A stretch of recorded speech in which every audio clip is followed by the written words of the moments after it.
ಪ್ರಜ್ವಲ್ ರೇವಣ್ಣಗೆ ಜೀವಾವಧಿ ಶಿಕ್ಷೆ ವಿಚಾರವಾಗಿ ಒಂದು ಇಂಟ್ರೆಸ್ಟಿಂಗ್ ವಿಚಾರ ಹೇಳ್ತೀನಿ ಕೇಳಿ. ಮನುಷ್ಯನಿಗೆ ಅಹಂಕಾರ ಇರಬೇಕು, ಅತಿ ಅಹಂಕಾರ ಇರಬಾರ್ದು ಅನ್ನೋದಕ್ಕೆ ಈ ಕೇಸ್ ನಲ್ಲಿ ಆದಂತ ಒಂದು ಘಟನೆ ಕೂಡ ಉದಾಹರಣೆ. ಪ್ರಜ್ವಲ್ ರೇವಣ್ಣಗೆ ಜೀವಾವಧಿ ಶಿಕ್ಷೆ, ಅದು ಜೀವನ ಪರ್ಯಂತ ಸೆರೆವಾಸಕ್ಕೆ ಸಂಬಂಧಪಟ್ಟ ಹಾಗೆ 3 ಪ್ರಮುಖ ವಿಚಾರಗಳು ಇಲ್ಲಿ ನ್ಯಾಯಾಧೀಶರು ಕನ್ವಿನ್ಸ್ ಆಗ್ತಾರೆ. ಒಂದು, ವಿಕ್ಟಿಮ್ ಕೊಟ್ಟಂತ ಸ್ಟೇಟ್ಮೆಂಟ್. ಎರಡನೇದಾಗಿ FSL ನ ರಿಪೋರ್ಟ್. ಮೂರನೇದಾಗಿ ಸಂತ್ರಸ್ತೆಯ ಬಟ್ಟೆಗಳು.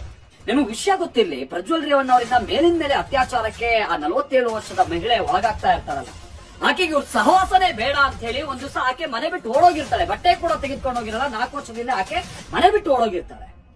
ಅದಾದ ನಂತರದಲ್ಲಿ ಆಕೆ ಆ ಬಟ್ಟೆಗಳನ್ನ ಪಡೆಯುವಂತ ಪ್ರಯತ್ನ ಪಟ್ಟಿರ್ತಾಳೆ. ಆಗ ಇದೇ ಭವಾನಿ ರೇವಣ್ಣ ಸೇರಿದಾಗಿ ಇವ್ರ ಕುಟುಂಬಸ್ಥರು ಆಕೆಗೆ ಯಾಕೆ ಬಟ್ಟೆ ಬೇಕಂತೆ, ಬಂದ್ ಕೆಲಸ ಮಾಡ್ಲಿ, ಬಿದ್ದಿರೋ ಕೇಳಿ ಇಲ್ಲಿ, ಈ ರೀತಿಯಾದಂತಹ ದುರ್ವರ್ತನೆಯನ್ನ ತೋರಿಸಿದ್ದಾರೆ.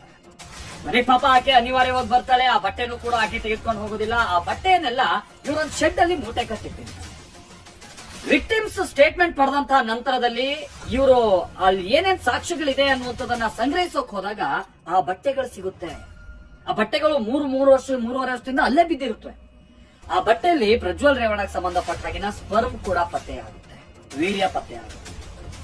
ಅದರ ಮುಂದುವರೆದ ಭಾಗವಾಗಿ ಆ ವಿಡಿಯೋ ಇರುತ್ತಲ್ಲ, ಆ ವಿಡಿಯೋದಲ್ಲಿ ಆ ಮಹಿಳೆ ಉಟ್ಟಂತಹ ಬಟ್ಟೆ ಆ ಶೆಡ್ ನಲ್ಲಿ ಸಿಗುತ್ತೆ. ಬಹುಶಃ ಅವತ್ತು ಇವ್ರ ಕುಟುಂಬಸ್ಥರು ಏನಾದ್ರು ಅತಿ ದುರ್ವರ್ತನೆ ತೋರಿಸ್ದೆ ಆಕೆ ಕೇಳದಂತ ರೀತಿಯಾಗಿ ಬಟ್ಟೆ ಕೊಟ್ಟು ಒಂದು ಗೌರವಯುತವಾಗಿ ಅವಳನ್ನು ನಡೆಸ್ಕೊಂಡಿದ್ದಿದ್ರೆ ಇವತ್ತು ಇದೊಂದು ಮೇನ್ ಎವಿಡೆನ್ಸ್ ಆಗ್ತಾ ಇರಲಿಲ್ಲ. ಈ ಎಲ್ಲ ವಿಚಾರಗಳು ಚಾರ್ಜ್ ಶೀಟ್ ನಲ್ಲೂ ಉಲ್ಲೇಖ ಆಗಿದೆ. ಜಡ್ಜ್ ಮುಂದೆ ಕೂಡ ಆ ಸಂತ್ರಸ್ತ ಮಹಿಳೆ ಕಣ್ಣೀರು ಹಾಕೊಂಡು ಈ ರೀತಿಯಂತ ಕೆಲವು ವಿಚಾರಗಳನ್ನ ಉಲ್ಲೇಖ ಮಾಡಿದ್ದಾಳೆ ಅಂತ ಅಂದ್ರೆ ಈ ಕುಟುಂಬದ ಕೆಲ ಸದಸ್ಯರಿಂದ ಆಕೆ ಇನ್ನೆಷ್ಟು ಚಿತ್ರಹಿಂಸೆಗೆ ಒಳಗಾಗಿರ್ಲಿಕ್ಕಿಲ್ಲ.